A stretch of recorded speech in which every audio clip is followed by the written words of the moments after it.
What is up, everyone, and welcome to the Random Encounter Podcast, episode 139. I'm your host, James, and I'm joined by the Dress for Your Master, the dominant himself, Bryant. Live from Platinum City. And we got the fanboy himself, the Moogle, Phaneckswhy. What's up? What's up? Great shirt. I know, I love the shirt. And then we got Cabbage Man himself, Mr. Ash Destroyer. Cabbage Man. Yeah, he's got a new title. Can you not now. hear us? Oh, he's His camera. No. I thought he was frozen too. His camera's Ash, frozen. Do you hear us? No, I think he can't hear us. Well, it was a great intro you gave him regardless, I thought. I know. Just don't tell anybody that we introduced him as Cabbage Man. Okay. But anyways, a slower week. Yes, now we can hear you. Now. We were just saying that. It's problem with audio right now, so I'm playing you guys from my Gimme monitor and stuff, so it's all good now. Okay, gotcha. Well, we got it was a slower week this week. There was a Ghost of Yotai State of Play, which I completely forgot. So we're actually gonna have Fan give his thoughts on that State of Play and ask him did you play Ghost of Tsushima, Fan? I'm still playing Ghost of Tsushima. You're still playing? Okay.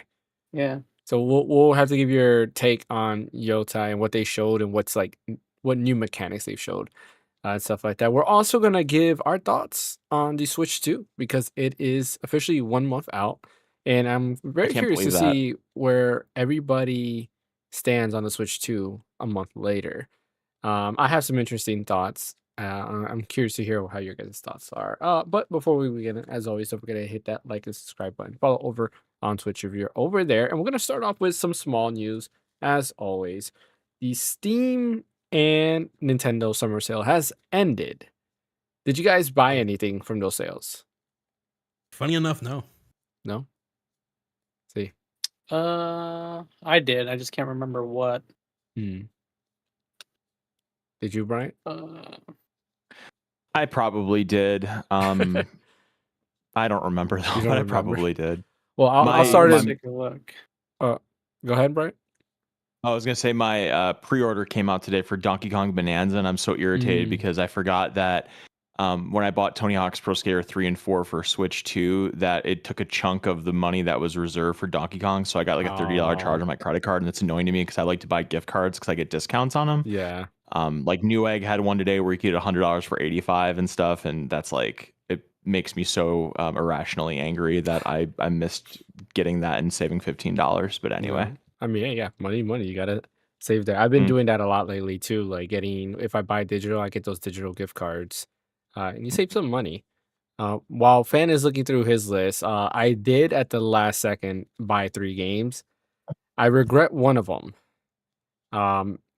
The other 2, one of them I think I regret, but I don't know. And then the last one I don't regret at all.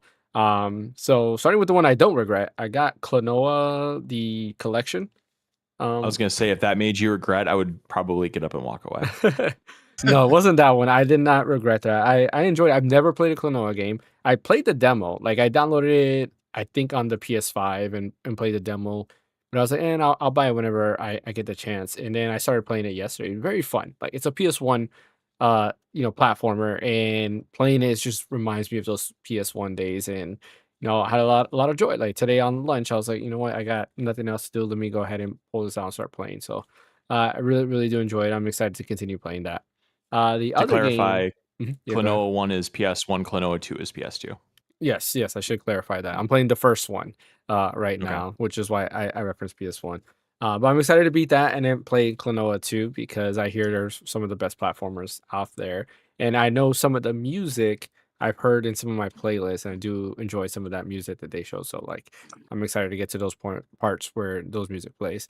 The other one is Mega Man Battle Network Transmission. I already own the collection on Steam.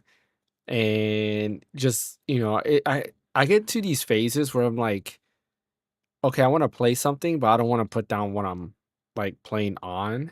So like that's the reason I bought it, because I've been wanting to play Mega Man Battle Network again. And I remember telling Fan about the physical copy because it's like $27. But then like before I was gonna buy it physical, but then I was like, man, like, do I really want to go ahead and put in the cartridge there? Like I wasn't sure. And then I see it on sale. I was like, you know what? Let me just go ahead. and get it digital. So I went and got it digital, and I just booted up Mega Man Battle Network 2 because I wasn't gonna continue the first one from scratch because the first one is just a slow burn. But I'm still debating, like, man, did I waste money? The last one that I bought, which I regret because I thought it was a different frame rate, and I was told it was a different frame rate, and they were 100% wrong, so I don't know how they didn't catch that. Is the Dot Hack GU collection. I own it on PlayStation. I own it on Steam. Now I own it on Nintendo Switch. I own it on all 3 platforms available. I love Dot Hack. Like, don't get me wrong. I love Dot Hack. It's still one of my Same here. favorite games. GU, maybe not better than the original quadrilogy, I guess. What do you call something that is in 4 parts? Quadrilogy, right? Yeah, so Quadrilogy. um, Yeah, honestly, yeah. yeah, it makes sense. Yeah, Quad, you exactly. know, yeah, So, yeah. but I still love the concept of Dot Hack. It's the precursor to Sword Art Online, right? People like to say Sword Art Online is the original isekai. I mean, Dot Hack was before that. And the way Dot Hack plays out is amazing because you have to watch the anime, then you play the first 4 games, then you watch another anime, then you play the next 3 games, and they're all intertwined and they're part of the same universe, which is pretty cool. Think Marvel Cinematic Universe before the Cinematic Universe, which is the end. Each game came also with a DVD that you would watch that actually would showcase what's happening in the real world while you're playing the game, which is also pretty cool. I do like that they did that, and at the end they kind of like put everything together, which was cool. But the reason that I'm upset is on PS5 and Steam PS5 it's 60 FPS. PS4, which is where it originally came out, was 60 FPS, of course 1080p. On Steam, of course, you can have the unlock frame rate if you want to. Uh, and then on Switch, it's 30 FPS. And I was like, really? They couldn't do a 60 FPS for a PS2 game. Not only that, the cutscenes look horrible. Like, it is really, really bad. Like, well, let me rephrase it. Maybe really, really bad is an over exaggeration, but it's still pretty bad. I noticed it right away. I was like, this does not look good at all. Like, I think the PS2 version looked better with these cutscenes because there's something going on with the cutscenes that I'm not too sure whether it's they compressed the video of the cutscenes since they're pre-rendered, and because they compressed it so much, it now like things just look weird. So I'm not a fan of that, but we'll see. I'm gonna probably continue playing some today and see where I'm at. The thing is, Nintendo has a literal like no refund policy, so I'm kind of stuck with it now, unfortunately. And I was debating for the longest, should I get this game? Should I not? There was another game that I was going to buy in its place, but then I finally just bit the bullet. I was like, you know what? I want a new Dot Hat game, so if I buy it, you know, maybe there's hope for a new Dot Hat game to come out. But yeah, those are the 3 games that I bought, and I do recommend GU. Just play it on Steam or PlayStation, not Switch. I mean, Switch. If Switch is the only place to get it, then why not? But yeah, fam, did you see your list? Yeah, just the only thing I bought on Steam recently was the Plucky Squire because it was on sale. And then I also bought, and this was like a while ago, but I bought like actually a couple weeks ago. Obviously, because Brian brought it up, that Crash Bandicoot like trilogy. Oh yeah, that's true. I did So I pick bought that up that, too. Spiral, Teenage Mutant Ninja Turtles, Shredder's Revenge, Radical Reptiles like DLC. And then I went ahead and also picked up Dead Space Deluxe just because it was like super discount. I'm like, might as well since I haven't played the remake yet. Yeah, wasn't it like $3 or something like that for the. Yeah, it was like And super I cheap. missed out on that. I did see it on sale, and I was like, I'll get to it when I get to it, and I missed out. Yeah, I was gonna go crazy buying stuff. I had a bunch of stuff in my cart, like not Ninja Gaiden, like a Dragon Gaiden, because I gotta start over since I don't have Game Pass and I don't want to buy it on the Xbox store. Soul Calibur 6, I still want to get into it, but I feel like I'm gonna be bummed out because Soul Calibur 2 and 3 are my favorite Soul Caliburs, and that's because the single player campaigns that they have in both of those games were amazing. Every single player campaign after that sucks, or not as good. But three is definitely peak. Has anybody else here played Soul Calibur 3, or am I the only one? Barely. I just remember it was a PlayStation 2 exclusive, wasn't it? Yeah, it was. Yeah. Yeah. So the single player story mode, like you have the story mode that goes to the fighters, but then there's always that extra mode, right? In Soul Calibur 2, it's shoot, I forgot what it's called. It's that mode where you got like different maps. It plays like its own story and you choose a character. But they kind of expanded on that. And in 3, you create your own character and it has a story that you go through and you fight all other like created characters for the game. And the Soul Calibur like main cast, they're in a couple of different maps, but they are like bonus enemies that if you can beat them, they give you a lot of experience points. You have stats. So like your attack goes up, your defense, your speed, and so forth. So like each time you level up, you actually get a stat boost and stuff like that. Kind of like an RPG. And it's like it's called I think it's called like Conquest or something like that. Where it's almost RTS based, where you have your like your units. Each unit's different. So you can have a unit that is on horseback, means they can go from one place to another faster, but they're weaker in terms of like tearing down like buildings and stuff like that. Then you have the units that actually just walk, where they're stronger at tearing down buildings and they also have stronger defense, like when they're in the map and so forth. But anyways, one of the coolest single player games in a fighting game ever. And then of course, when the enemy player meets you, like if you go into contact, then you go into a fight, and then it plays just like Soul Calibur. But I really loved it because you can create as many characters as you want. You can have a whole team of created characters. There's also story characters that join you throughout the game. But I really, really love that story mode. And when I originally played it on PS2, my memory card got corrupted.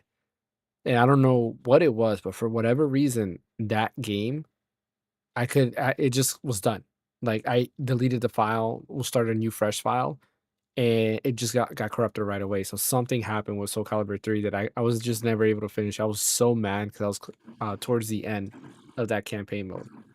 Oh man, but yeah. Anyways, yeah, Soul Calibur 3 is peak, but I know 6 doesn't have like the same single player mode, and I just wasn't sure if I was gonna enjoy 6. That not only that, I think the music was peak in 3. Probably the best soundtrack because that's some from 2 and there's some original ones. Um, yeah, cool. Let's go ahead and move on to some real small news. Forza Motorsports seems to be done. So after the Xbox layoffs, people weren't sure. We know that Turn 10 they had layoffs, right? And they were kind of shifting to like a support studio where people weren't sure exactly if Forza Motorsports was done or what was going to happen with it. But in this case, it is completely done. So don't confuse Forza Motorsports with Forza Horizon. 2 different games. Horizon's more arcadey. Motorsports is more Gran Turismo. And yeah, that's kind of it. Like there's no more racing sim game outside of Gran Turismo now. What do you guys think about that? I feel like Horizon was the mainstay anyway. Like I'd never really heard much about Motorsport. I feel like Motorsport was just I mean, it's kind of funny because I think Motorsport was the thing that kind of started it all. It was very heralded as this amazing sim. Driving sim. Yeah, and now it just really took a backseat to Horizon because Horizon, I guess you could say, was really fresh and just kind of arcade, like really arcadey and fun and wide open map and challenges and races, and it just had a lot more like razzle dazzle, I guess you could say. Whereas Motorsport was just a lot more subdued and realistic, and some people want that absolutely, and it's a wonderful game apparently. But I'm sure that their bread is mainly buttered with Horizon now between like the multiplayer aspect and kind of like the social media part of it. I just think that maybe they're just trying to chase that more now. Yeah. I mean, it's sad to see because like Horizon is a different game, but it makes sense for it to be more popular because it's more arcadey. You know, I guess racing sims in general they're not like how they used to. Like I remember when Gran Turismo came out, it was very popular. Forza Motorsports also was very popular. And it just seems like you don't hear about them as much anymore. Ash and Fan, any thoughts on that?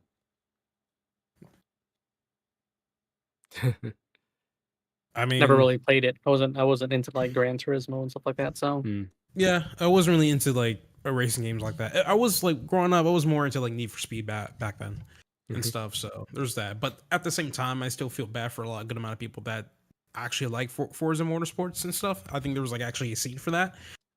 So it's just the fact that, Well, for those people, they're no longer gonna get like a new iteration of it or get any more possibly any more updates in the near future. It kind of sucks, you know. So I wish that they could just I mean, if they could just sell the IP to like a different dev, then that'd be cool. But that's probably not gonna happen. I don't know. Well, I mean, there's a lot more that goes into it too, right? The licensing you have to get for the Yeah. cars and everything that you have to pay for. Yeah, that's already gonna cost a lot of money. Yeah, for because they any always dev. delist the previous Forza games because of the licensing issues. Which is, another reason when it comes to digital, right? Like the game gets completely delisted, so it's like you're done. I mean, I assume you can re-download it, but you won't be able to buy it or anything like that. But yeah, kind of sucks. Gran Turismo is now by itself, and we'll see what happens with Gran Turismo. Hopefully, they continue making new Gran Turismos. I never bought the most latest one. I kind of want to, but I waited because there was that. I don't know if you guys remember, like when I think when they showed off Gran Turismo, there was a tag that says coming to PC later or something like that, but they said it was a mistake and it never came. Because that and Demon Souls had that tag. And of course, Demon Souls and Gran Turismo still haven't come to PC, but other games have. And they, Sony was like, no, this is a mistake. Like it's not coming anywhere. Yeah. Astrobot. They add 2 new levels. And they added some Final Fantasy VII bots, which is Cloud and Sephiroth, which is pretty cool. They I added more said than 2. Yeah, my fault. I meant I was misreading because I was saying 2 when I was reading Cloud and Sephiroth. They added more than 2, but they added new levels and they added 2 bots. So Cloud and Sephiroth for Final Fantasy VII, which is kind of cool. More than that. Really? Which other ones did they add? I didn't know that. Yeah, they added 2B, Surge from Chrono Cross, Did they? Cloud and I didn't see Sephiroth, that. obviously, and then the character from Ghost of Yote. Oh, that's right. I forgot about the Ghost of Yote character. That I did see. I didn't know they added Surge, but that's pretty awesome. Maybe I some love love from seeing Chrono Surge. That was a Cross. nice surprise. Yeah. Yeah. Like Chrono Cross doesn't get a lot of love. Like everybody hates Chrono Nope. Cross for some reason. Like, I still Why? love it because it's even though it's the sequel to Chrono Trigger, they don't like to consider it a sequel to Chrono Trigger, so everybody hates it. Yeah, because there is more to the lore than that. A lot of people like to think that outside of the name Chrono, there's no like what's it called? Through line. Yeah, like there's no. I'm trying to think how they get put together. What'd you call that? I call it a through line. Is it called through line? Okay. But there is like literally they show like Luca. She has an orphanage. That's where Kid is from. The main enemy is literally what's it called? Lavos. And then you have they show what's her name? Sharla. What else? Yeah, I mean there's a lot of like throwback. You even see Chrono himself in there. Chrono, Luca, and what's her name? The girl with the yellow hair. Oh, I know what you're Isla? talking about. I forgot her name. What is it? Isla? No, the other one, the princess girl in the beginning. Yeah, the princess. Yeah. Oh, starts with an M. Like how we like it starts with the what? Wait, with an M. Is it Marl? Marl, Marl, yeah, that's what Marl. it is. Yeah. I like how we all forgot about her. I couldn't remember, which is funny because like she's the healer, so like she was always in my party as a healer. But yeah, like there is a connection between the two, and it's like straight in front of you. It's just different. Where Chrono Trigger is about time traveling, this is more about dimension traveling. There we go. Lego dimensioning. Yeah, exactly. Lego Dimensions, a good game. I did enjoy that actually. I got it just for the Sonic stuff. The Lego Sonic when that came out. Anyways, yeah, so Chronicles is good. That's cool that they added Surge. I'm happy about that. Yeah, I beat all the levels except for the Sephiroth one. It is so hard. It is so incredibly difficult. Yeah. I beat all the stages. So I thought I was done. Like I beat all the stages. Like I was like, oh, maybe you unlock Sephiroth some other way, but you beat all the stages. Then this like other one comes and it's like a really long level where you have, I want to say 3 or 4 of the different powers that Astrobot gets. And you have to get through the entire level. It's really long and really difficult. And if you die, you go all the way back. And I must have tried it like 30 times and I kept dying. So I have to go back. It's one of those things where I think we talked about it where it's like you play it for an hour and you can't get it. And then like you go to bed or you like take a break or something, get something to eat, and then you go back, you beat it on the first try. Like that always happens. So I'm sure that's what's going to happen to me. I was actually when I saw the Cloud and Sephiroth today, I was like, you know what? If I get home early enough, I'm gonna connect my PS5. I didn't get home early enough, unfortunately. So maybe this Now weekend I'll connect Surge my is there, PS5. so maybe now you'll do it for Yeah, sure. with Surge, I think I have to just to get Surge Mm. because Surge is cool. I want to see how his bot looks. I got to do the other updates too because I haven't touched my PS5 since what? When did Astrobot come out again? was it Last year. was it last year? Oh, I thought it was like 2 years ago. Yeah. No. Yeah, so It won Game of the Year last year. was that last year? I thought it was like 2 years ago too. See, It like was. I'm all over the Mm-mm. place. Yeah. Yeah. Oh, well, I'll probably turn on my PS5 anyways. Also because I was gonna play also Hack GU. That's what I was thinking of. It's like Mm. I gotta play it. I want to buy the Genki adapter that was on sale for Prime Day. And what I was gonna do is instead of putting my PS5 here, remember how I was talking about my little corner in the room? I was gonna use the Genki adapter to to connect my PS5 into my iPad and use it as a monitor and just play off of that. So Wait, with Mhm. like remote play or directly? no, directly. You didn't know you Wait, can do how do you that? do that? Yeah, so you can No. download. So there's two apps you can use. One of them is called. Where's my iPad? It's in my bag back there. One of them is called Genki Studio. That allows you to go ahead. So with Uh-huh. the Genki adapter, when you plug in, you have to get a capture card, or if you get the Genki Uh-huh. adapter, it allows you to plug it in. So basically, the HDMI plugs into the PS5 or whatever HDMI device, and then use the USB-C from there directly into the iPad. When Genki Studio loads up, it just shows you the screen right there. The other one is called shoot. Oh man, I gotta get that. I didn't know The, you oth- could do that. That's pretty yeah, crazy. the You other one is learning something today. cooler because if you plug in, let's say let's say a Steam Deck and you want to emulate on it, it has a CRT filter that's really good. And since the iPad is a 4:3 display, you can actually go ahead and get that full screen with that CRT filter. They let you demo the CRT filter. It looks amazing. Both apps are free too. All you need is just hardware to be able to plug it. Let me find out what that other one is.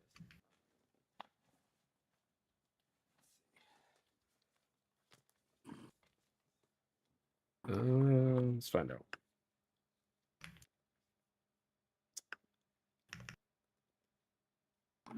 Dang.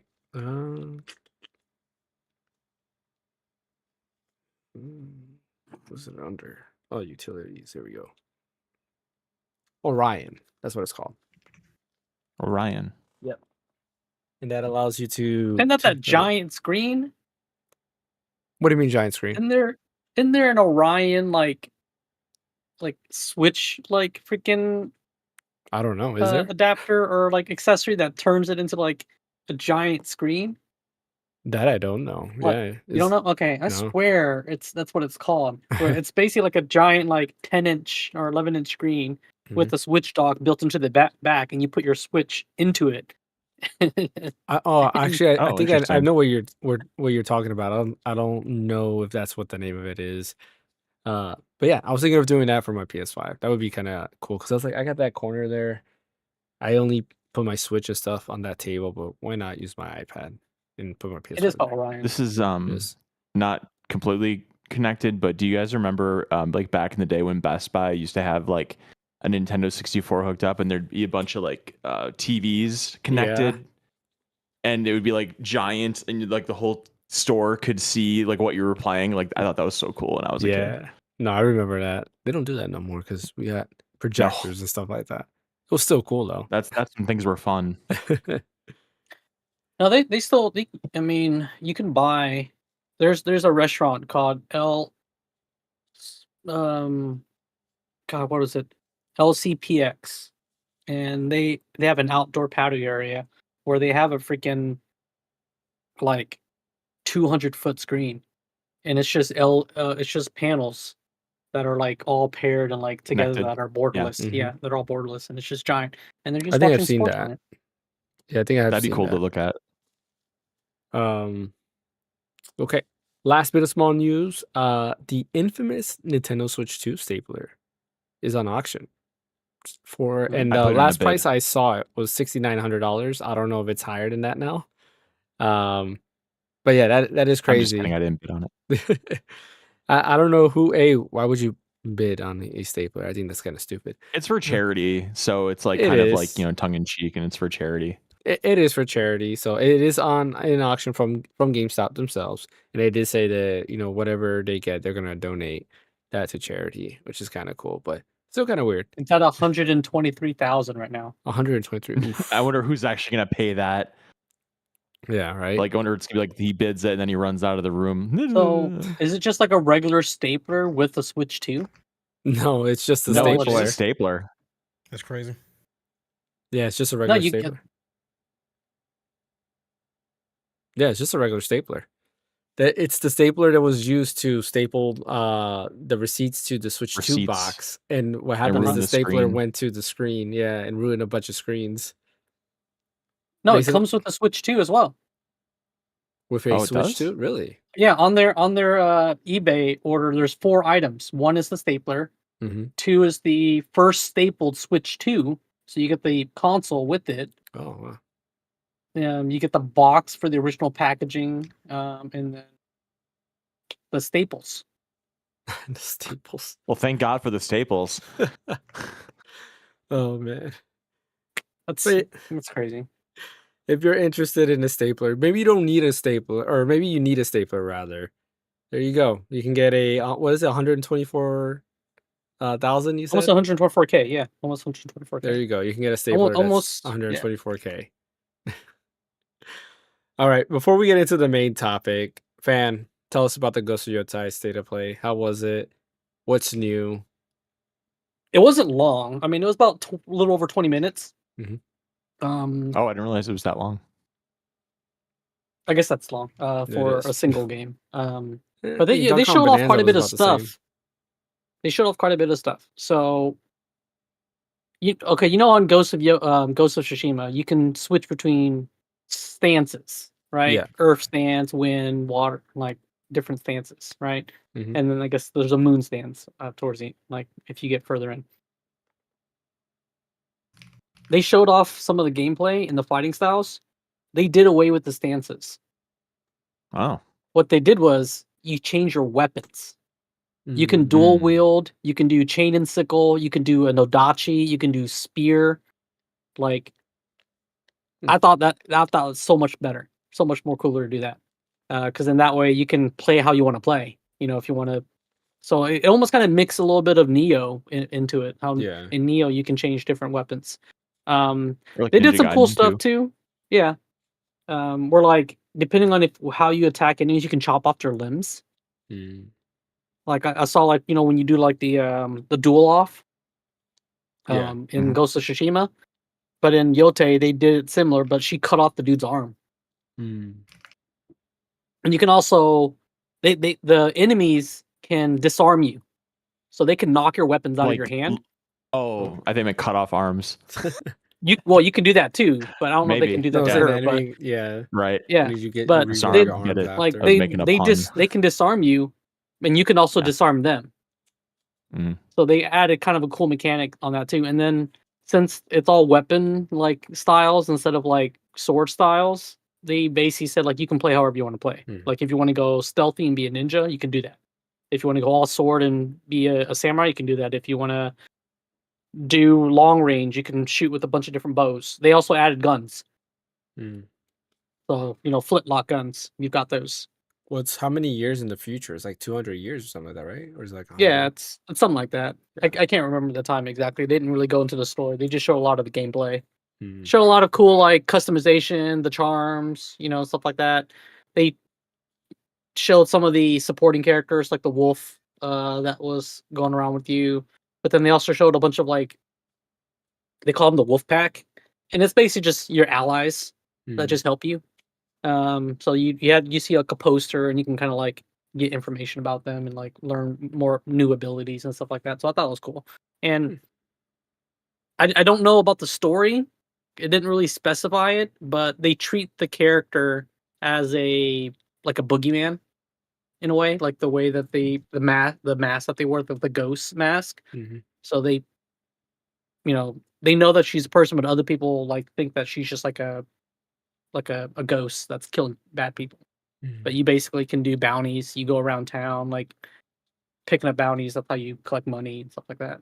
So again, not a lot of the story, more about just like overall gameplay, how you want to play, customization. So I thought it was cool. It looked interesting. The game obviously looks beautiful. Like, you know, Ghost of Tsushima looked great. So obviously this game is gonna look great. On my PS5 Pro, oh yeah. Yeah, I'm sure it will. Might be the first PS5 game I buy since like forever. Oh, that's crazy. Yeah, because I You haven't. don't think you're It gonna buy looked Death really good. Stranding? What's up? You don't think you're gonna buy Death Stranding too? I mean, maybe not. I might wait for like a sale or something like that, but by then Okay. it'll probably come out on PC because I assume in a year it'll come out on PC. I mean, Ghost of Yotai might in a year come to PC, but like I really like Ghost of Tsushima. It's probably my second favorite game of all time. It's really up there for me, so I might pick this up on launch. We'll see because it's what October, right? Yeah, October. Oh, Yeah. they did announce a special edition PS5 and controller. Nice. Yep. So For it's- both PS5 or PS5 and Pro, or just Pro or just standard. I don't know. It didn't Oh, really. okay. I couldn't see all the text on the looked small print classy. stuff, but they had a special edition which looked cool. It was white with like gold like Yeah. accents and stuff like that to kind of match the artwork for Ghost of Yotai with the mountain. You know what I get upset at now? Because the other day I was thinking about it. I really wish I got the PlayStation 1 edition controller because I really like how that looks. Like, I bet you can get it on eBay. You're just gonna pay a little bit. yeah, definitely not gonna do that. Like, Not as much as a stapler though. no, yeah, exactly. No, I kind of like every time I see that, I was like, man, like, Oh, I really forgot something. Yeah, go ahead. What? So on Ghost of Yotai, you know, on Ghost of Tsushima, you know how they have that cinema style where you can go black and white? Mm-hmm. They added 2 other modes. So the one I actually thought was cool was from the director of Samurai Champloo. Really? Oh, what? Yeah. So that Hey. mode, you can actually play like music that hold up. he developed for the What? game What? to play in the background. So Whoa, it's like Hold on, lo-fi hold music on. while you're playing the game. Yo, don't say that. Yeah. Hold Do on. not Yeah, say I totally forgot about that. Stop Like, lying, bro. Stop lying, No, I'm not. man. I'm seriously not. You can look it up. Dude, I'm bringing it up right now. This Oh, is look it up. something shit. that And they played some of the sample music, and it was just like this is like the chillest music to play while you're riding around on a horse. dude, that is Bruh. pretty cool.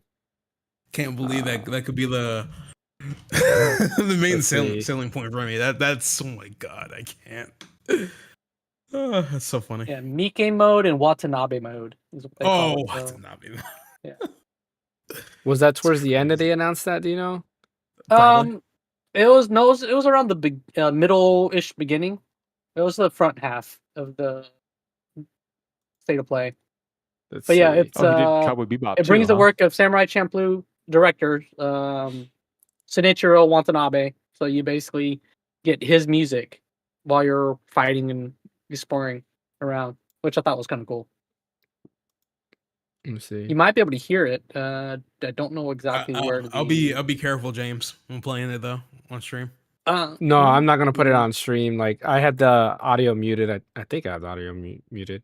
Can you guys hear it? No, I have it muted, so like stream wouldn't be able to hear it. Yeah, I made sure. There's the wolf pack. Oh, they kind of look cool. They show how they look. There's somebody. They're showing some music. I don't think that's him. That says music right here. Hold on, sorry. I No, you're good. the music's good though. It's not showing it yet.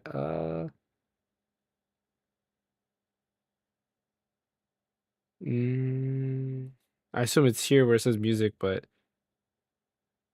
I'm not seeing it. Let me see if I can find the stamp. Yeah, I'm not seeing it. Yeah, they're showing like all the different, like the composer himself doing everything.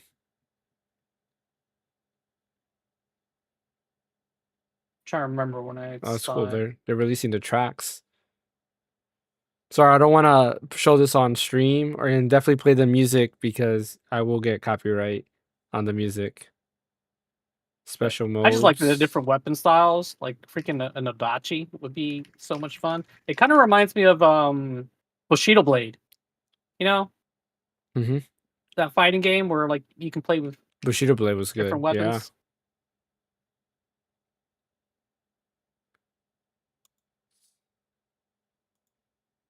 Yeah. Yeah, they're showing the black and white.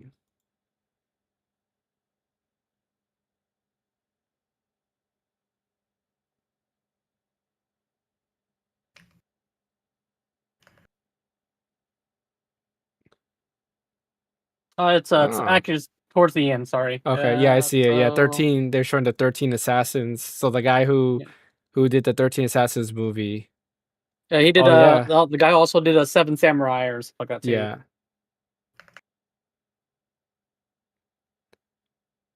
Yeah, original lo-fi tracks. Yeah.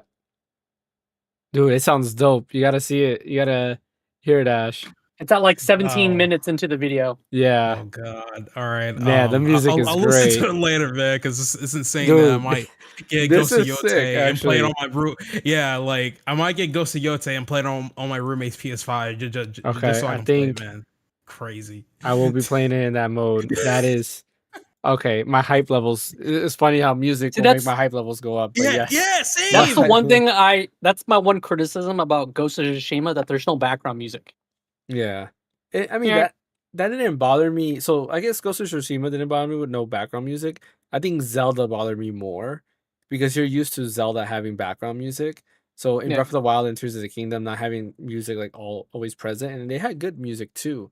That kind of annoyed me. But Ghost of Tsushima, Samurai Champloo music hits different. Like, that is very nostalgic. Have you watched Samurai Champloo, Bryant? Oh, Bryant? I think he's watching the video. Are you watching the video? Yeah, what did you say? I'll say, have you watched Samurai Champloo? I haven't. I didn't realize that it's by the same dude that did Cowboy Bebop. I've never seen it. Yeah. Yeah, he has his Triforce is Samurai Champloo, Cowboy Bebop, and now Lazarus. Yeah, I gotta finish watching Lazarus. That's all in the same universe. I heard. I gotta catch up with Lazarus. Huh? Yeah. All three. I won't be surprised. I won't be surprised. So then, when will Lazarus take place? Imagine if Spike is like Mugen's, like, ancient ancestor. I mean, they all have like similar personalities, right? Like Spike, Mugen, and what's the guy's name? Is it like Miguel or whatever? The guy who's from Lazarus? I think his name's like Miguel or something.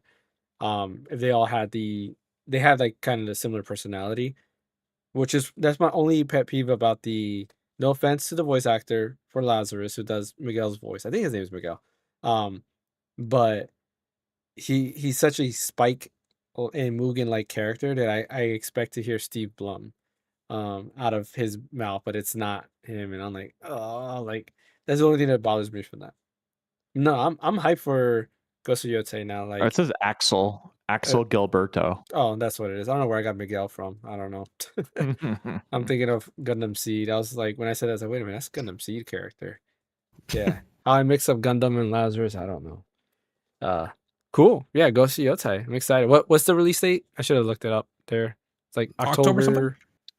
October something, like October 2nd, I think, or something. So very close. I might just play it when I come back from Japan. Honestly, a couple weeks. Couple weeks after October 2nd. Yeah. A week after Tactics then. Or less than a week after Tactics, because I think Tactics is like at the end of September. Oh, interesting. Cool. All right, let's go ahead and dive into our main topic. Nintendo Switch 2. It has officially been over a month now. A month and 6 days to be exact. And I'm curious, what is everybody's thoughts on the Switch 2 a month in? Are you enjoying it? Are you not feeling it? Are you unsure? Do you regret your purchase? Are you happy you had it? Like, are you afraid of the future? What are your overall thoughts on the Switch 2? Let's start with you, Ash. Sure. So I would say this. I'm happy with the Switch 2 for what it is and stuff in it. It's essentially an upgrade from the Switch 1. I'd say I did have some expectations from the console on day one, because the problem is I kept mixing the expectations with the Steam Deck along with the Switch 2, thinking that like all my games are going to magically run at 60 FPS across the board, including Xenoblade, which I keep forgetting that when the PS5 first got released, a lot of people had to wait for their patches for the PS4 versions of the game and stuff, and had to wait until those came through. So that.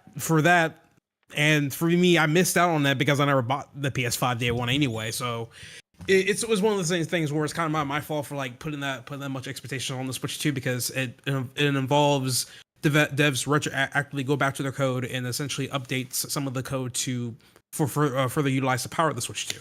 But other than that, I still enjoy the console altogether. Every now and then I'll hop in on Mario Kart World just to play some Mario Kart World. And I mean, so far, like, I'm still going back playing older Switch 1 games. Heck, I recently just bought Trials of Mana. I believe that's what it's called. Yeah. Mainly because I think some of you guys were telling me that it runs like a solid 60, but the resolution wasn't too great. So my solution for that is to mainly play on portable modes, which doesn't look too bad off of that. So I'm having fun with that. And then I'm also playing like other games that got like a huge boost from that as well. So overall, I'm still enjoying the system. Ergonomics is a bit better compared to the Switch 1. Heck, I even put grips on this damn thing, which made like my control of the Joy-Con joysticks a bit better as well. So what grips did you get? It's by JSOX. I can give you the link for that, but I can show you right now. So essentially, I put these grips on the thumbsticks. On the sticks. On the sticks, and it feels so much better. Well, with these things on, and they only cost me like $5 to $6 and stuff. And it's not just those grips. There's also other grips that they have as well. So I need that. I don't think I saw that. Yeah, I did see the whole mouse thing, which I forgot to inquire you about that. I'm assuming you 3D printed that, right? I'm pretty sure you did. Yeah, 3D printed this. Of course you did. I made a little mouse grip. Yeah, makes sense. I might inquire about that from you, because I also was playing a bit of Guardians of Ozma Rune Factory, which I understand why people like the game. It's more like an extremely diet version of Rune Factory, essentially. But I think one of its cool features within the game, if you play the Switch 2 version of it, is you can use mouse mode when you're doing your farm mode and stuff, which make things a lot faster and a lot easier and stuff. And whenever I use mouse mode, I kind of get like the same feeling from similar to James a bit. When you hold it, it's like so unfamiliar and a bit uncomfortable. I need to try to use it more to see if I can like grow into it, or it's just not for me. And maybe, if anything, if I borrow fans mouse grip thing, maybe that'll work. So who knows? But overall, for $450. It's still worth the purchase for that system, and I feel a bit worried for the future of the pricing of the Switch, because I heard Saudi Arabia was going to get a price increase on that, so I hope it doesn't happen in other regions either or something like that.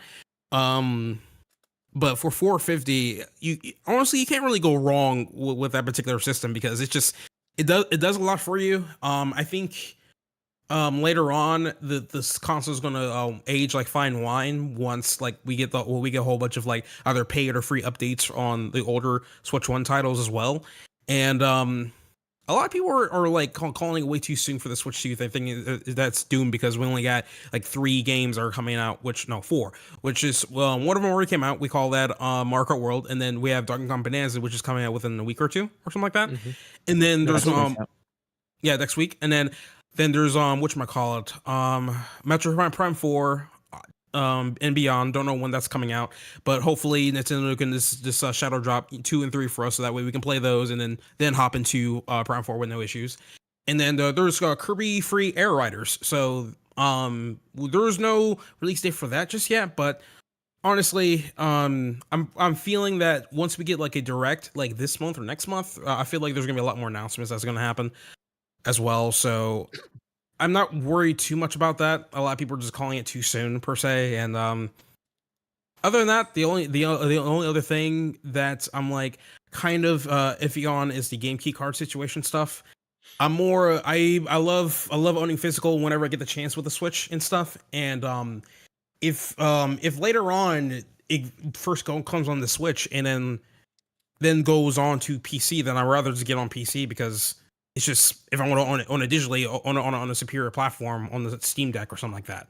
And then because like for a good example is that, which by the way, this is something I didn't know, is that for Rune Factory Guardians of Ozma, you can actually somebody, I think it was Spotlight that showed this, that you can put a Switch 2 cartridge in the Nintendo Switch console. I didn't know that. I was like, oh, okay. I'm like, all right, okay, let them cook. All right, it's whatever. So it is what it is. All right, but I was being dumb about it because I didn't read the fine print that on the Switch 2 version of Rune Factory, on the Switch 2 version of Rune Factory, it didn't say game key card or something like that. So I didn't have to buy the Switch 1 version. And when I bought this, I was like, hey, at least I bought the Switch 1 version, so just in case a friend wants to play this, I can hand it to them. But all along, I could just get the Switch 2 version and call it a day. So I'm like, okay, whatever. So, but my whole thing with game key cards is that, like, let's say Guardian of Ozma, for example, if the Switch 2 version was only available on game key card and I can't do an upgrade path to it, then that thing was already on Steam. I could just bought it on Steam and played it on both on PC or on my Steam Deck and call it a day from there. It's not. So I'd rather play it on my Switch 2 anyway, right? So I hope things get a little bit better for me as a physical collector, where they implement have more games come out only physical, only on the cartridge and stuff. And of course, I understand that if a game is too big for 64 gigabytes, it cannot fit in a 64 gigabyte cartridge. That's obvious.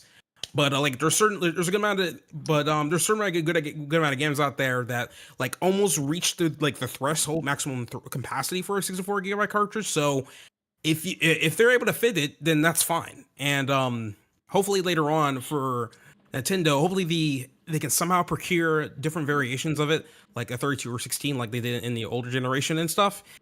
Which, I mean, there's no confirmation on that still, so it just all depends, you know. And that's it for me. Yeah, one thing that you touched on, it's funny, going back to my .hack GU comment, is one reason I wanted it on Switch was that .hack GU, for whatever reason, there was an update, and Bandai Namco doesn't want to fix it. It doesn't support Steam Cloud saves anymore. So I had played it on an older PC, and then when I upgraded my parts and I upgraded to an SSD, I had to start from scratch. And then I had started from scratch, and then when I tried to play on the Steam Deck, I had completely forgot, because I thought I was like, oh, maybe there was a glitch or something. When I went and downloaded my Steam Deck, I went to play. Sure enough, no cloud saves. I was like, shoot. I looked it up everywhere, and yeah, an update just broke it.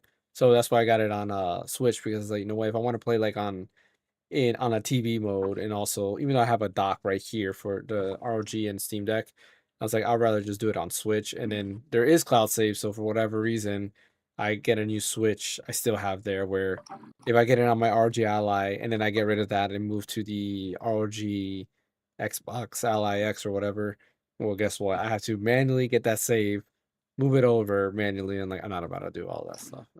There should be a fine for breaking Steam Cloud saves. Like, seriously, what are you doing? Yeah. And not wanting to fix it after people have bought a product, and it was working apparently until like 2020. So that means, and like Bandai Namco doesn't want to fix that, which is kind of dumb. All right, Fan, let's hear your thoughts on Switch 2. I mean, so far I'm enjoying it. I mainly played in dock mode most of the time. Obviously, I've been printing a bunch of stuff for it, because like the mouse accessories and stuff like that. I got little pads on it, and I was testing the mouse mode out, which is pretty smooth. I mean, it's my only gripe. What I would say is that I hope there's an update that they'll allow the variable refresh rate in dock mode, as long as you have a compatible TV or monitor for it, because they've cleared up that's only available in handheld mode. So I'm hoping something in the future, maybe they'll push something out to make it to where it's available docked as well. Because I mean, I have a monitor that's capable of doing it. it'd be nice if my Switch could handle it. I'd like to Other than add a that, comment to that real quick. To the VR stuff, I saw some sources regarding to that. Where apparently when they hooked that same dock to like a raw guy or something like that, it was able to do VR compatible. So they were able to rule out the fact that this is not a hardware limitation, more like a software type of deal. So hopefully later on Nintendo can actually implement that. I think, not to cut you off, and I think it has something to do with G-Sync versus FreeSync. I think that's what it is. Because if you notice, everything that supports VRR on a TV, at least, and in docked is something that supports FreeSync. Steam Deck, Steam Deck technically doesn't support, as VRR, right? When you dock it, you can utilize VRR, ROG-Ally-X, PlayStation, Xbox. All of those are basically using FreeSync for its VRR. And this is I have just a being G-Sync NVIDIA VR GPU. compatible monitor. Yeah, it should allow you and just be like, hey, Yeah. like if you don't have a Yeah. G-Sync compatible display, then you're SOL. Like, I mean, really, that's where it should be. But yeah, go ahead, man. Yeah, but yeah, I'm just hoping they'll do something to like in the future with if there's an update or something, that'd be nice. But so far, I mean, I'm enjoying my Switch 2. Like I've been putting a ton of hours into Hogwarts Legacy. Didn't think I would, but it plays better than my Ally X. So I've been shying away from my Ally X just so I can play it on my Switch 2. The price is fine. For what you get, I understand. I mean, you get a screen, something that's portable, you get a dock, you get Joy-Cons that detach, even though they're okay. They're not, the best, but they're adequate enough to play in handheld mode, but that doesn't bother me too much. I'm just waiting for third parties to come out with like some crazy new like Joy-Con designs to see what they come out with. But I mean, we're only a month in, so who knows? The Switch lasted 8 years? Yeah. So did you get that grip that you were supposed to be getting for the Switch? I ordered from D Brand. Yeah, the Kill Switch. It just Yeah. hasn't shipped yet because it was pre-order, so I'm just waiting for okay. it to come in. Gotcha. They only released. They only shared it to like reviewers. So wasn't the Kill Switch? But isn't that the one that I think people were? Was it the Kill Switch or something else that people were complaining about? That because it was too tight on the on the Switch, so that the actual Joy-Cons will fall off like on its own. Did you hear about that? No, the only grip thing I heard about was for the Genki one, where like the interchangeable grips that you can get from the Joy-Cons like pop off easily. Well, Spawnwave did a I don't know if it's one of his like on his Newswave videos, but I remember watching it on him because he did a sponsorship with them. But apparently what happens is the grip is too tight. And the way the Switch 2 is, if you notice the Switch 2, the Joy-Cons, they bend a little bit. Like when you're holding it, they bend. And if you do the welcome tour, they explained it. They did that on purpose. I guess the reason for it to bend is so that the magnets don't come loose. Versus if it's a tight fit, the magnets would come loose. And with the Kill Switch, apparently what happens is it is too tight of a grip that the Joy-Cons just start falling off like right away, because it has no way for it to bend. So people were complaining about that. I bet it's the same reason that like on an airplane, like the wings are meant to be kind of bendable and not rigid. Probably, yeah. I mean, it was smart, and then like people were pointing to like the welcome tour shows that it bends on purpose, and like you can look it up like on the welcome tour when they're explaining the Joy-Cons and the mechanism and why they did it on purpose. Because at first I thought my Switch was broken. I was like, why is it bending? Like it shouldn't bend. And then I found that the welcome tour explains that it does bend. It's designed for that so that the magnets stay on. But That's I guess interesting. Yeah, I guess D Brand. I'm pretty sure it's D Brand in the Kill Switch. That D-Bro makes a Kill Switch. If they see issues with it, they typically will fix it. They're pretty good about like fixing they announced their stuff. that pre-orders were delayed because of that they're fixing that issue. Okay. And then anybody that already received theirs, and they can give it back, and they'll swap it out for the correct one and stuff like that. Yeah, I mean they're pretty good about like doing that because they did that with the when the Steam Deck came out when they made the kill switch for that, Mm-hmm. and they noticed like they had to redesign like the back magnetic kickstand or whatever because it was Yeah. interfering with like the fan or whatever, making it Yeah. run all weird. Oh, interesting. I did not know that. All right, Bryant, what is your take on the Switch 2?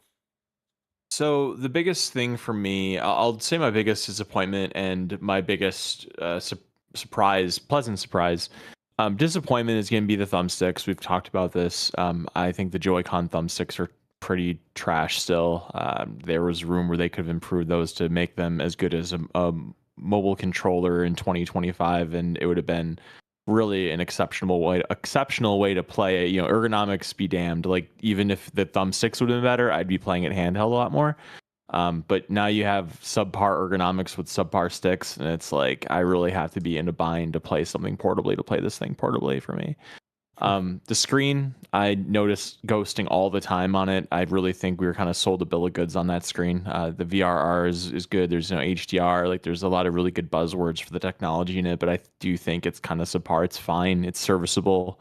It's gonna make you play Mario Kart, and it's gonna do the job, but it's nothing special. I really can't wait for the OLED version to come down, and I'll be all over that if and when that ever happens. Now, for the pleasant surprise, I'm somebody that rarely ever plays my games online. I'm a single player type of person, and the amount of time I've spent online with Nintendo Switch 2 is way beyond my PlayStation and my Xbox. I have a great time with you guys, like sharing what we're playing together and seeing each other's faces with the really really good integrated camera support. We're gonna have the podcast tomorrow with Mario 64, and that'll be really fun. And Mario Kart, seeing like your head spin when you get hit with the turtle shell, just like really cool little touches like that. And it's all pretty turnkey.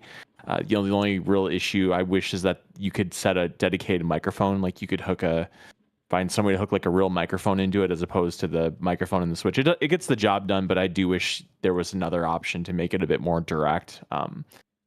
But it is just really fun, and it's very Nintendo. The fact that it's just kind of this built-in thing where it's like all four of us right now could go jump on our Switches and join a room, and I could be playing Mario Brothers 3, Fan could be playing Hogwarts Legacy and sharing his screen. James could be playing Mega Man, and Ash could be playing Ace Attorney or whatever he wants to play, and we could all have separate, or Monster Hunter Wilds, whatever that was on there. And we'd all have like our own separate screens, and it would be like showing what each other are doing, and we could like look at it and talk about it. And it's just, I think it's really conducive to conversation and just having a really good time and loving games and stuff. And I think that that's something really special that Nintendo pulled out of the hat. The rest of the stuff, the hardware stuff, I think is iterative at best and disappointing at worst. But the online stuff, I think, is pretty exceptional. Yeah, I'm gonna start backwards. I'm gonna start where you left off. Like, game chat is that feature that I was very surprised about. I Yeah. did not think that was gonna be a feature I cared about. I think even on our live stream, I was like, like who cares about that? No, you thought it But was cool in the live stream. yeah, I've watched that did I? live stream a couple Okay. times. Yeah, but yeah, you thought it was cool. Yeah. Okay, so I did think it was cool, I guess. No, that was my twin Yeah. actually. He thought it was cool. The real me, no, not just kidding. But like, I'm surprised by it. Like, I really really enjoy it. When we were doing the Super Mario 64 stream, I kept looking at Bryant's video to see like, okay, where's that star? I don't know where that star is, to kind of get ahead of that. This isn't GoldenEye, James, where you look at where I am. Hey, Like, you're screen supposed to be peeking, concentrating on your I am a stream. professional screen peeker, yes. And but it is nice to be able to see like what somebody else is doing. Like, I was able to see like where Ash is at and what was he doing, where he was stuck at, and so forth. And I do like it. Like, we're playing together, but like it's something about seeing your screen that gets you closer together. And it's just a seamless, like easy experience to get into. The only criticism I have for game chat is I hate that you have to start the room with everybody, like invite everybody beforehand before you before you start the room so that people can join. So like one of our Mario Kart World streams, I invited like everybody that was in the last one, just in case if anybody showed up, they can just go ahead. We didn't have to go ahead and exit the room and start a new room and any of that stuff. But yeah, game chat is a cool feature. even if the other screen is like 15 frames per second, I don't mind that. It's still, I think, pretty neat. It works well. And I think, yeah, Nintendo, they surprised me with that. I hope they update it so that the frame rate is at least 30 FPS. I wouldn't mind seeing somebody else's screen at 30 FPS, but maybe the Switch just can't handle 4 screens at 30 FPS, and they decided to limit it to 15 FPS, which is also understandable because you want to be able to play your game more than anything. It is kind of cool that while somebody's streaming, you can just press on their screen and then it makes it big, and you can just see what they're doing. I thought that was pretty cool as well. There's a lot of neat features that Game Chat in general has. I am happy that Elgato is finally going to update their camera to support the camera mode so that I can plug that in into the Switch 2 so we can go ahead and, be able to do Game Chat properly. Tomorrow, hopefully we'll have a camera. Maybe fans can let me borrow the one that he let me borrow last time so we can all be on camera for tomorrow. Yeah, if you need it, just come get it. Yes. Tomorrow we're doing Mario 64, all of us against Bryant. Definitely want to watch that. Make sure to watch it because Bryant will lose this time. I've practiced some. I saw that Ash was practicing a little bit too. I saw he was on Super Mario 3D All Stars, unless he decided to play Sunshine or something instead. Oh no, I prefer to play Sunshine, but I really wanted to get better at you know the game. God Yeah, damn, Super Mario 64. Super Mario 64. Yeah, Jesus Christ. But the Switch itself, like I gotta say, like I am, as of right now, 1 month out, I am mixed. The biggest thing is more the uncertainty of the future, and I explained it in my video. Go ahead, check out my video. I uploaded it today. In It's like not knowing what the future brings right now. Yes, it's a month old. We got to give Nintendo time to see, but I'm at the point where like we have Mario Kart World, but to me, Mario Kart World doesn't give me the same feel. I gotta put it. It's a different type of game than Breath of the Wild. With Breath of the Wild, I was good for that for a whole month and beyond because there was so much to do in that game. So like I did not mind Mario Kart World. I kind of the way I played it was just we play together. That's it. I beat all the courses. I'm good. Yeah, Bonanza Like can't come soon enough. exactly. Yeah, we got Bonanza very soon. But then it's like I wanted to see other games. Like, I know I'm gonna enjoy Bonanza. I can't wait for that next week. But like it's been like after maybe 2 weeks after, I'm just like, okay, I need the real like Switch 2 game that I'm gonna play. There's Hogwarts Legacy. I've been playing that as well, and I enjoy it. I enjoy it, but like I don't. I'm just wanting to see some other games announced for the Switch 2 to make sure that I'm happy for stuff to look forward to, and that's my biggest fear. I'm somebody who adopted the Wii U, loved the Wii U, got a bunch of third parties on Wii U, and was kind of like let down because slowly that support just started going down. And of course, I bought as many games as I could on Wii U because I wanted to show support. I wanted the Wii U to survive. I still think, in my opinion, like Wii U is still one of my favorite consoles. Like the whole concept of the Wii U, Miiverse, and everything that had going on, I really like what the Wii U had going on for it. It's just kind of sad that it just didn't tick with a lot of people. But that's my biggest fear right now is the future of Switch 2. As far as games go, yeah, the screen's an issue. It's noticeable, but I don't think it's like bothering me to that extent. Like some people are, I think, blowing it out of proportion. Like, oh, it's killing my eyes. My eyeballs are falling out or whatever. Like, no, it's not. It's not to that extent. Like, come on. But it is noticeable, and it could be one of those things that annoys you. I don't. The other thing I get annoyed of, and that's not really a Switch 2 thing. It's more developers. Is that we haven't really seen anybody do an update for the Switch 2 for any of the games. It's a month in, and when PS5 came out and Series X came out, a bunch of third-party developers were updating their games for Series X and for PS5. Nobody has done that on the Switch 2, to my knowledge. Like, I don't think anybody has. So it's pretty much. It seems that what we got as far as Switch 1 software goes, it's kind of that's it. Like maybe Nintendo will do updates, but nobody else seems to care, which kind of sucks because there's games like Witcher 3, like CD Projekt Red, you would assume would do something to Witcher 3 to make it run better because now you have the power and the performance for the Switch 2. Maybe, somehow do a Switch 2 version of that. Maybe their hands are tied with the Switch with the Witcher 4 and the Witcher 1 remake. Yeah, maybe. Yeah, that's true. but it would still be nice. Like I'm sure they have Yeah. multiple teams, right? You know, they can set a small team to do that. Just a small update to unlock frame rates. Xenoblade Chronicles, like I do think a lot of Nintendo titles we might see them later on, because there's no reason for Xenoblade Chronicles to be like this. Like that's a game that 100% will benefit from a not even a frame rate boost. It would benefit from a resolution boost because all three games are like Xenoblade Chronicles X is a little bit better in terms of visuals, but the rest of the three games run at a very low resolution. And then when you put it on the Switch 2 display, it does not mix good at all because of the higher resolution Switch 2 display. So that would definitely benefit from a resolution boost. And then of course, if you do a frame rate boost, yeah, why not? You know, that'd be pretty cool. But yeah, like I hope third parties are buying into the Switch 2. I hope they update these older games, but that's kind of like where I'm really on the negative side of as far as Switch 2 goes is like again, Dot GU is a perfect example. Right after playing is like, man, I really would hope Bandai Namco would update the Switch 2 version, which I doubt it. If they're not gonna update to fix cloud saves on the freaking on Steam, I doubt they're gonna go ahead and add 60 FPS to the Switch 2 version, even though you can handle it no problem. The hardware itself, though, I'm fine with it. Joy-Cons, yeah, it's Joy-Cons, like you know, whatever. Like the thumbsticks do feel better than the old one. Not not as good as like real like thumbsticks, like on an actual controller, but they still feel better. The Pro controller is amazing. Like I love this Yes. controller. It is Yes.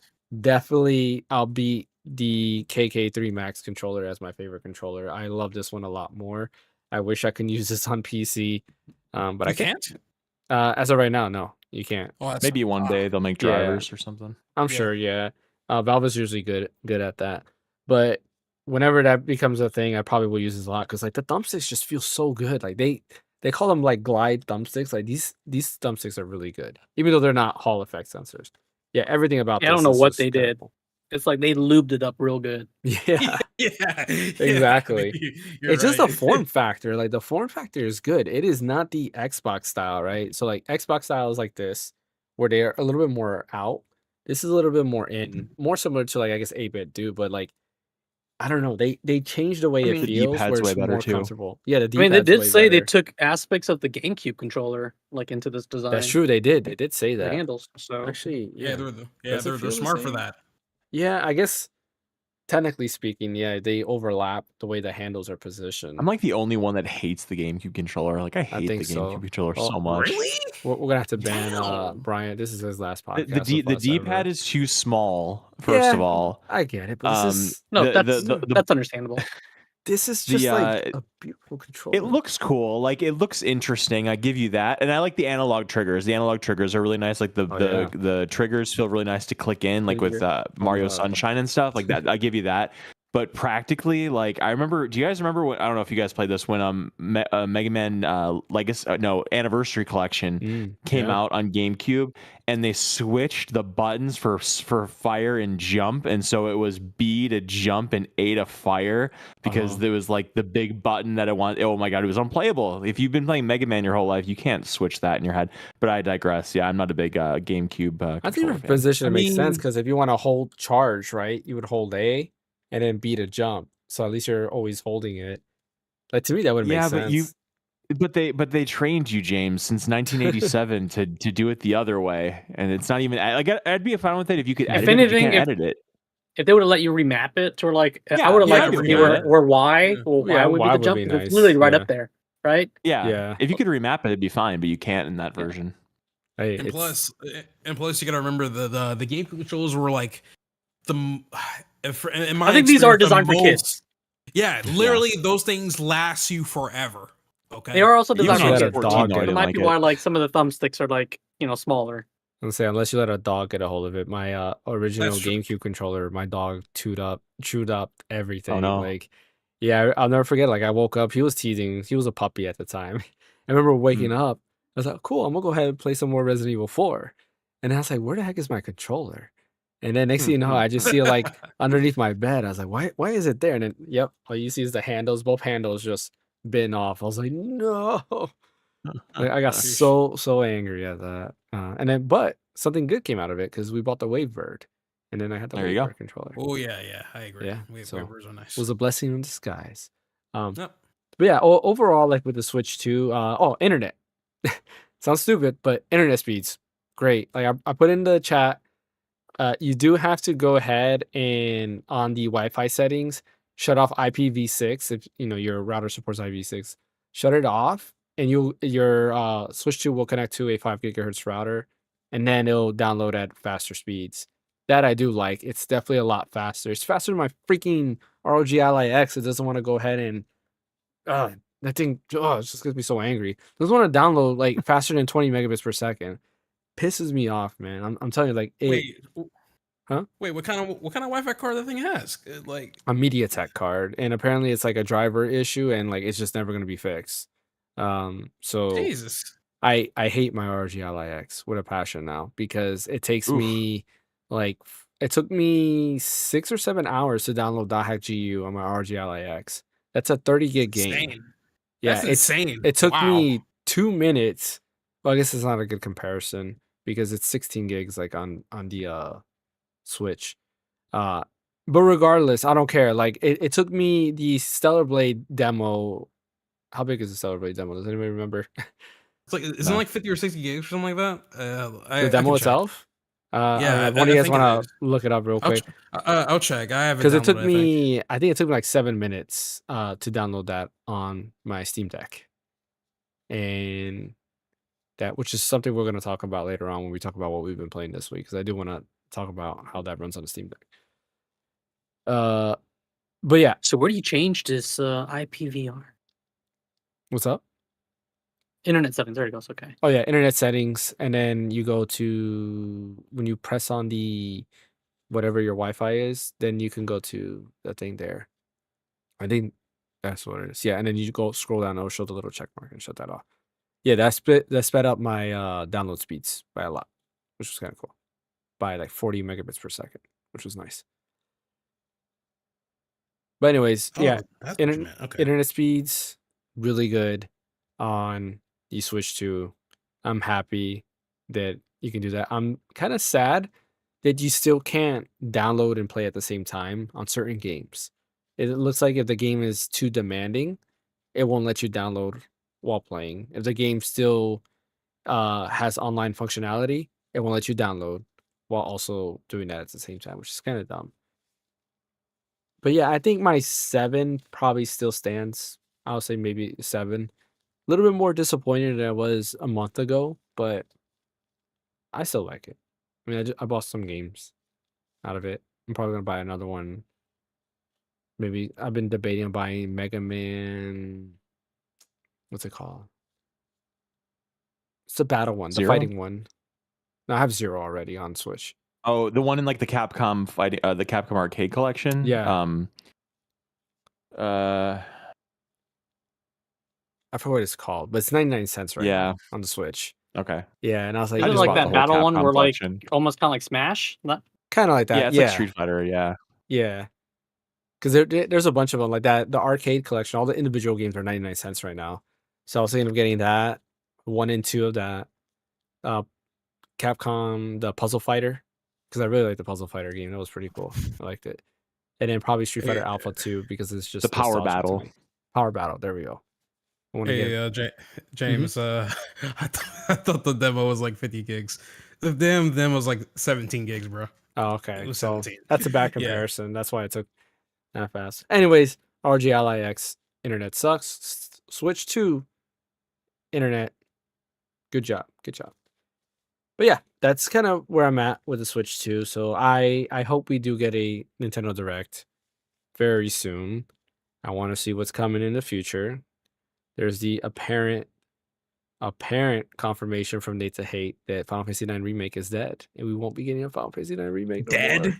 Yep. Crazy. Dad, really? Yeah, I didn't hear that. he said that last he heard is that Square Enix has canceled the project. I wonder Which why. is- Though. I'm curious. Like, why? I don't know. It's a good question. Like, everybody wants it, and I thought it was coming soon because they've been teasing like, oh, Final Fantasy IX this and Final Fantasy IX that on 25th their anniversary. Yeah, and it's just like nonstop Final Fantasy IX stuff.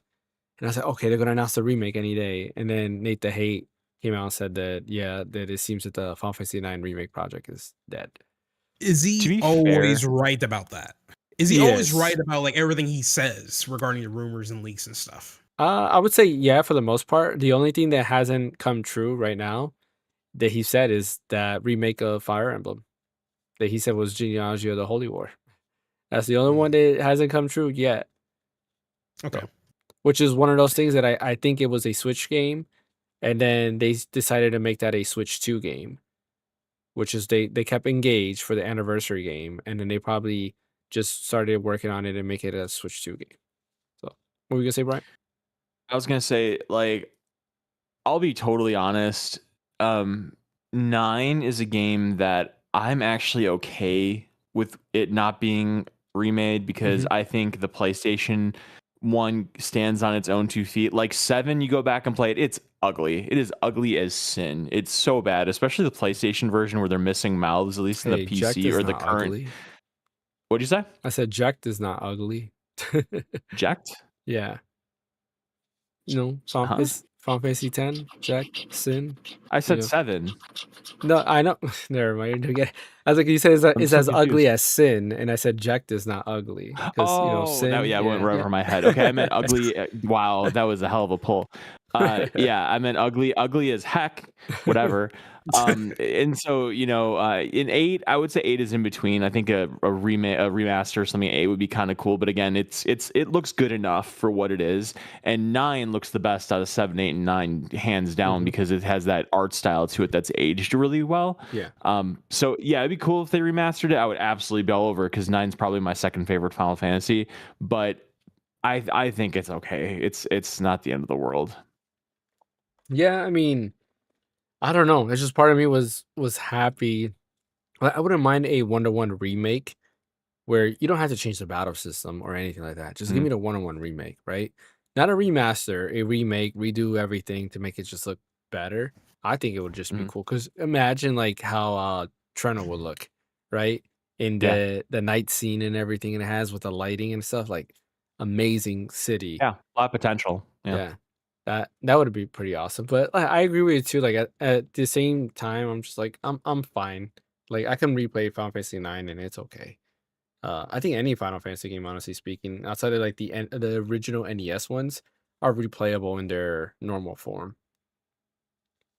But yeah, that's Switch 2. I think all of us. So, does anybody here regret buying the Switch 2 at all? Nope. No. Nope. Good. Is everybody hoping for a direct though? Yes. Yeah, a lot of people are trying to say, hey, it's gonna happen in July. I'm gonna be a bit more pessimistic and say, hey, they're probably gonna come out with one like early August or something like that. So I mean, I can see. I mean, end of July, early August. Like, I think we all agreed a while back that we thought that they wouldn't do a direct till after Bonanza.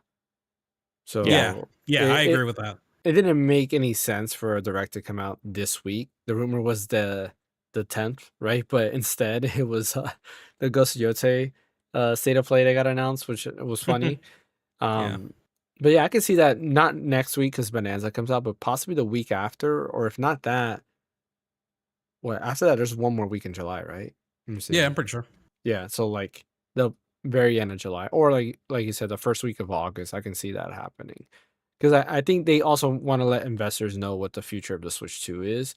The investors were pressed and they were asking questions because they were talking about game key cards and how publicly and like on the social media and stuff, it's not being received well. Two, that all third parties are kind of pushing game key cards. Like they don't want to do cartridges.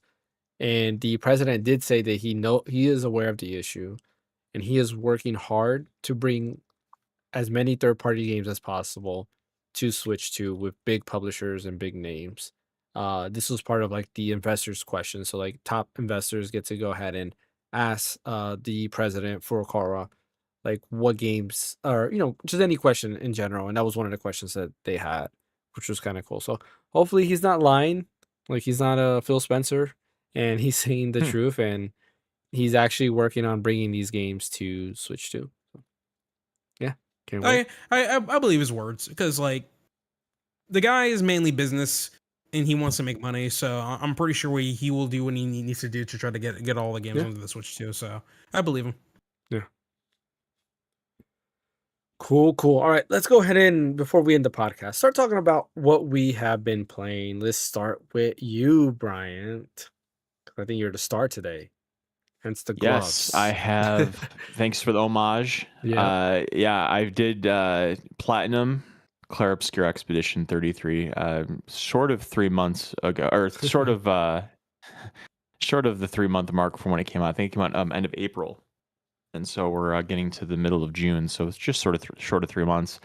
Again, I can't slobber over this game any more than I already have. Just that favorite game of all time. The Platinum was really challenging to get, very time consuming. It took me a couple weekends to really dive into the things that you have to get into in order to get the trophies that you need, grinding to level 99, beating the Endless Tower, beating this optional boss called Simon, who is impossible. I had to go on YouTube and look up like a good build to take him on, because you go in, even if you're maxed out, you go in without an optimized build, you're going to get wrecked. And there are just people that are smarter than me that understand how these kinds of battle systems work and how to really just break the game wide open and stuff. And even then, it was still challenging. The music, the graphics, the story, the aesthetic, the voice acting, the music.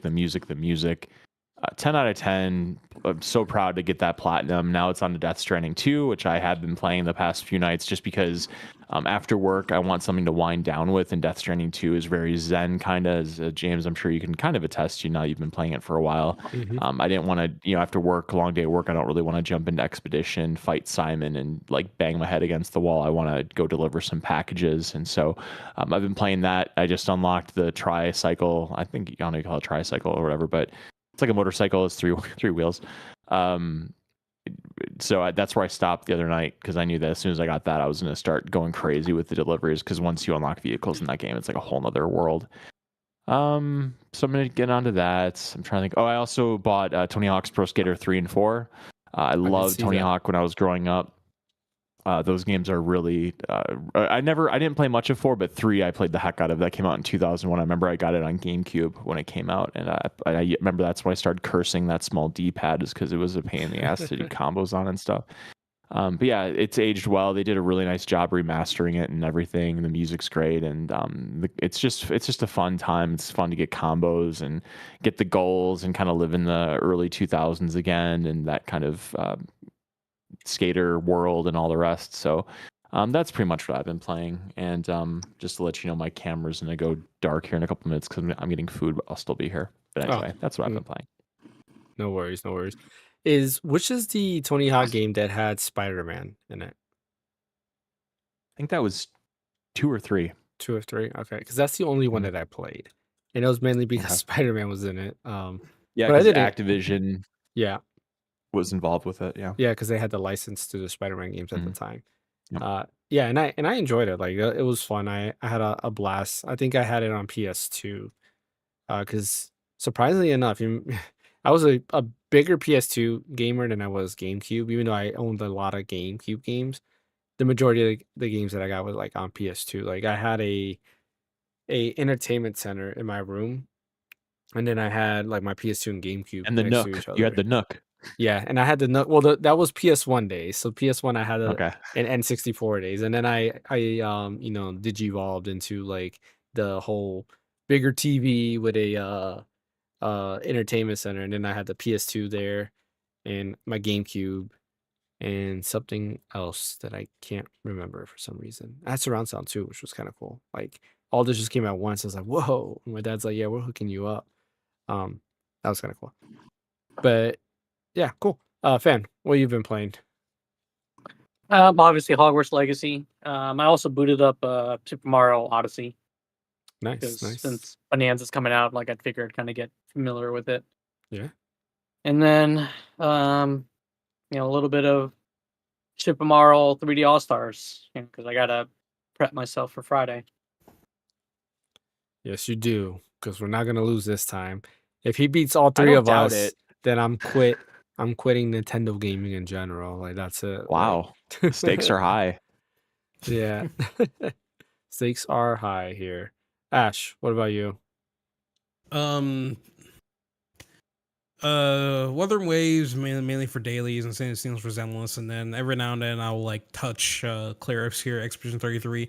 It's getting worse now because I had a coworker of mine that recently got into the game like 2 days ago and is already on the final boss. Meanwhile, I'm still in Act 2, so I'm like, and the reason why I even know that because my manager brought it up, and then when I asked my colleague about it, he's like, "Yeah, I'm at the final boss." I'm like, oh God! Hey, at least you're not James. You're getting there. Yeah, I'm just like, what's happening to me? Like, what? Yeah, like I'm just like, what's happening to me? Like, what the heck? I just need to like focus mainly on Expedition 33, finish it, and I'm still enjoying the game. It's just I think what it is, I need to get over just lowering the difficulty because I did start the game on hard mode. I got to put it on normal mode and just go on with it. So I think that's what it is. I think normal mode's a good challenge. It's like sincerely, like if you go to easy, I kind of judge people that go to easy mode because it's like if you just want to play easy, do easy, and then you go to the accessibility mode and turn on auto parry. Yeah, no, that's ridiculous. You might as well watch the movie then. I mean, come on. Yeah. You know what game I actually had to move it to easy, because it was actually pretty tough in normal mode. What? Or maybe I did start at hard mode and I lowered it to normal. Jedi, what's the first one? Fallen Order? Fallen Order. Yeah. Okay. Fallen Order. Yeah, that one I remember losing like nonstop. And I was like, you know what? I just want to beat the game already. And I think I put it to like, I don't know if I started at normal and put it down to easy, or I started on hard and put it down to normal. I can't remember what I did. I think you did hard to normal because the normal is Jedi Knight. That's the mode. Okay, so maybe that's what I did. And you might have had it on Jedi Master. Yeah, because I know I had to lower the difficulty because I was dying a lot, and I was like, you know what? I just want to beat the game. I just want to go through the story and call it a day. Because it is a good feeling to finish a game, but sometimes I'm like, I have that pride. I'm like, no, like I won't lose to this. But at the same time, it's like I know myself that if I continue losing in a spot, eventually I'm just gonna be like, you know what? I'm not gonna play it no more. And I'll move on to the next game because I have a bunch of other games that, takes up my time there. So that's one thing. But it feels good to beat a game. Like beating Link's Awakening was nice. Beating Resident Evil Revelations was nice. Again, even though like they're not new games that I beat, but it was still nice nonetheless. I will eventually go back to Clair Obscur. I don't know when. Yeah, I want to have a spoiler cast where we can kind of like talk about the story and spoilers and all that kind of stuff because it's really a special story. I really like it, and honestly, once you know kind of the whole truth of it, it opens up really interesting possibilities for like what the next game could be about and stuff. It definitely opens for like a franchise for sure. Okay. Cool. That leaves what? Me? Yeah, leaves me, I guess. Yep. So games I've been playing. I don't remember now. No, Klonoa. I was playing Klonoa, right? Really good game. I highly recommend it. If you haven't played the Klonoa series, I think there's only 2 games actually. Play those 2 games. They're really, really fun. Wait for it to go on sale. It was $10 on the sale. So I think that's worth it. What else was I playing? Dahak GU, just because every now and then I get into this mode where I want to play Dahak GU again because it's just you're good.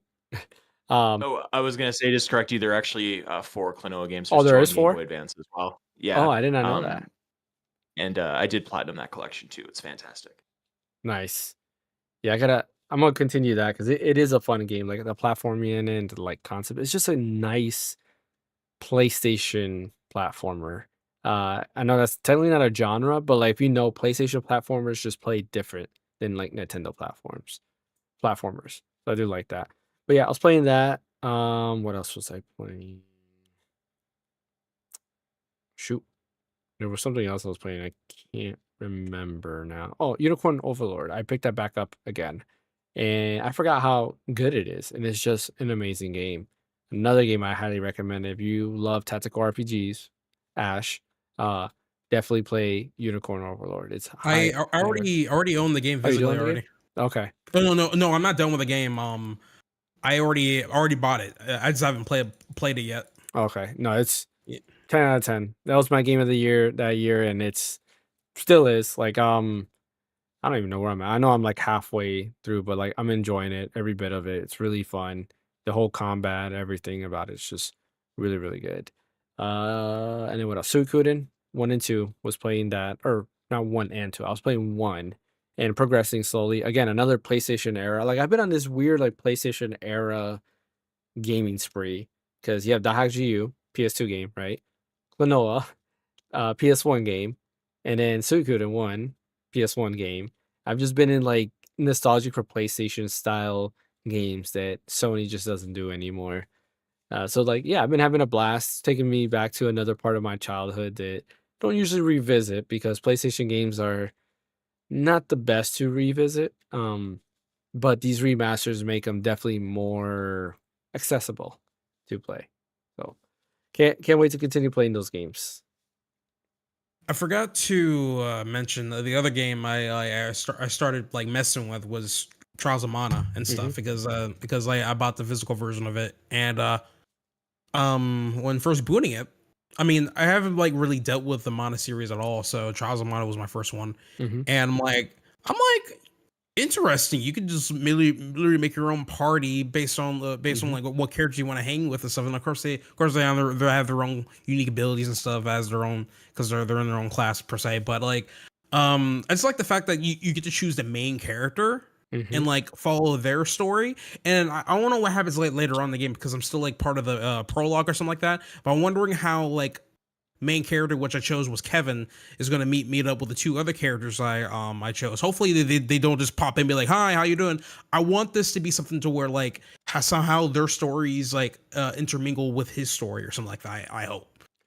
It's probably not going to be that, but I don't know. Yeah, it is kind of a side, like kind of like Octopath Traveler, where you meet other characters and it's just like, oh, we met. You're my team. All right, let's go. It's kind of like that. Yeah. You're not gonna have like a huge story beats, but in this game it is kind of like that. Like there is a story when you meet the character, so there is like overlap and they talk and stuff like that. But then once they join your team, it's kind of at least where I'm at in Trials of Mana because I haven't beat it yet. But where I was at in Trials of Mana, which is pretty far, they haven't really said much. It's still the main character story that we're going through. So who's Kevin? Which one is that? That's the he's the half beastman dude. Oh, He's the main guy that's like on the front. Yeah, he's like he's more like of like a pugilist type of character and stuff. Yeah. He's like half beast, half human. Okay. Earlier in the story, he finds out that his father controlled him to kill his only friend and stuff, which I'm like, damn, that's effed up. Yeah. So I'm assuming after that he's gonna run away from home and try to like discover himself on like what he needs to do to take down his father or something like that for revenge. Who did you choose as your other two characters? already forgot their names, but I know one of them is a little kid because I know that that little kid's probably going to be like the healer, and then there's another one that's like a sort not a mage, but I think she wields as like a spear, so she's like a ranged type of character or something like that. I forgot her name, but she wears all green armor, I think. Okay, yeah, it's a spear. Yeah, she's not a mage. She's a melee person. Because I have her in my party, and then I have the mage girl who's the one that wears red. I have her. I know what you're talking about. And she has some healing abilities, but not a lot. But she's mainly like a black mage, basically. And then the other one, like I said, spear. And then I chose the thief guy. He's the guy that has like the daggers. Yeah. I chose him. His story is pretty neat. I do like his story. The thing I like about this game is that it looks like there's ton of replay value and stuff. They want to incentivize you on going back, create a new party, choose a different main character, and experience their story. So I like that. I like that a lot. Yeah, and 60 FPS on the Switch 2 is nice. Like it is that on the Switch 1. But going back and playing that was a good surprise to see that. So like it makes me want to finish that game for sure. Which is funny because I was going to buy it again on Steam just to have 60 FPS, but now that it runs 60 on Switch 2, it's like I don't need it on Steam. Yeah, pretty much. Cool. Well, I guess we're going to go ahead and end the podcast right here. Does anybody got anything else to add before we end? Probably. No? I'm trying to think of something, but no. Yeah, anything to add, Brian? At all? Brian's enjoying his food. No, I don't think so. No, gotcha. So we'll go ahead and end it here. Appreciate everybody for joining. As always, don't forget to hit that like and subscribe button. Follow over on Twitch. Check out my new video. I have a video uploaded about Switch 2 and kind of like my more in-depth thoughts on the Switch 2. I did not mention any of the accessories in there because those will be individual videos. As you saw, like that video was 30 minutes. And part of me thought maybe I should have broken up the video into multiple parts. Because 30-minute videos I just think are too long for your average watcher on YouTube. So I'm gonna try to work on that to kind of hit the 15-minute mark maximum. Kind of like my older videos where they were like 15 to 18 minutes. I'm gonna try to lower that down so we're not Trying to getting get under 30, 20. 34. Yeah, under 20 for sure. Because I just think that's the sweet spot. My last few videos I know have been very long. I had my comeback video, it was like 40 something minutes, and then this one. So definitely want to work on that and make shorter videos so that people can enjoy it. Also probably gonna do more shorts because I think I can do like a lot more shorts and stuff. So keep an eye out on the shorts feed as well. I did want to give an update. We're probably never gonna stream to TikTok again because TikTok has a ruling now that you can't really stream multi-platform. So Oh, we're that not sucks. yeah, so we're not gonna stream to TikTok again because I have to stream on YouTube. YouTube is where the majority of my subscribers are. The majority of watches, views that we get for the podcast and the group stream are always from YouTube. So I am not gonna go ahead and stop streaming on YouTube just because TikTok doesn't want me to. So yeah, there's that. But we'll continue to do YouTube and Twitch as long as Twitch allows it. And if Twitch ever doesn't allow it, then it might just be YouTube only. So we'll see how that goes there. Don't forget to join us tomorrow. We'll be doing the race. It is me, Fan, and Nash versus Bryant in Super Mario 64, where we're gonna play the 3D All Stars version. And basically, the way it goes is whoever gets 120 stars first wins. But there's a catch. Bryant is by himself, so he has to get all 120. Me, Fan, and Ash are together, so collectively we each have to get a total of 120. So it's not individually So 120. just 40 each. Yep. So just 40 each, and we win. Which, or mix and match, right? As long as we get to 120, that's all that matters. So we lost last time. What was the score last time, Bryant? You're on mute. It was like 42 off. I beat you guys by like 42 stars.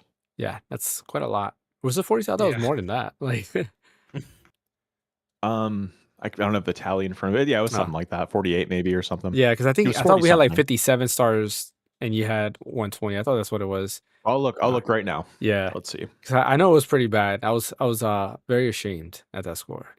Same here.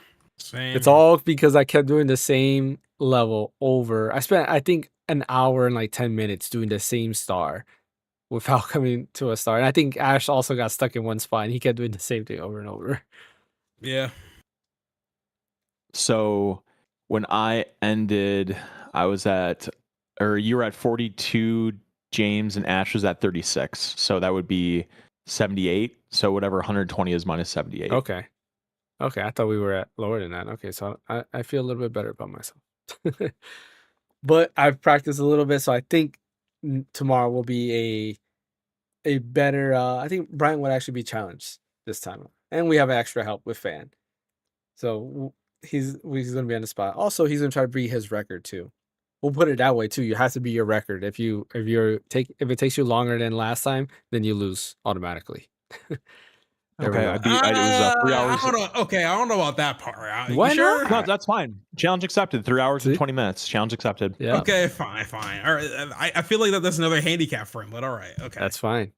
He can All do right. it. Hey, he plays He, like he can beats- already Go ahead. he plays it all the time. He knows where all the Okay, fucking stars all are. right. He beats Fair, it He's got like every 900 day. plus hours on the game. That's fair. It's fair. Okay. I appreciate you sticking your neck out there for me, though, Ash. I appreciate it, buddy. Yeah, I mean, if he played it like once every year, then I would say that's not fair. But he plays it every day. Did you not see him playing it earlier today? Like, he was playing it today. I mean, so. he did call me out on Discord, so Exactly, he saw yeah. me practicing. Well, anyways, appreciate everybody for joining us. Yeah, come hang out with us tomorrow. We'll catch you guys next time.